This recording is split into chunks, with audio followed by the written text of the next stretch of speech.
Manqaba katilu puluh genep nyaeta nyarioskeun Syekh Ahmad Kangji ngalas suluh barang bade disuhun suluhna ngapung kaluhureun sirah Syekh Ahmad. Syekh Ahmad Kangji teh khidmahna tanapi padamelna sok ngalas suluh kangge masakroti fakir-fakir. Barang saparantos nganggo makuta ti Sayyid Abdul Qadir saur guruna Ahmad Kangji, ayeuna mah maneh henteu layak ngewa ngalas suluh. Sabab sirah maneh geus dimakutaan ku mahkota anu mulia. Tidinya Syekh Ahmad Kangji maksa nyuhunkeun widi ti guruna.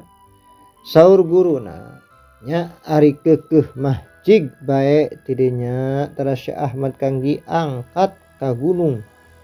Teras ngempelkeun suluh tidinya teras dibeungkeut barang bade disuhun eta suluhna teh jung ngapung kana luhureun sirahna Syekh Ahmad.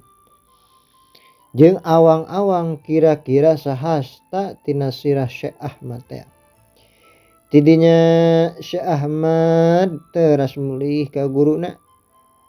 Beungkeutan suluh ngalayang bae di awang-awang nuturkeun Syekh Ahmad. Barang sumping ka guruna nyaeta Syekh Abi Ishaq Maghribi teh. Saur guruna, "Tah Syekh Ahmad, tadi oge ceuk kaula kumaha? Sirah maneh teu pantes dipake nyuhun suluh.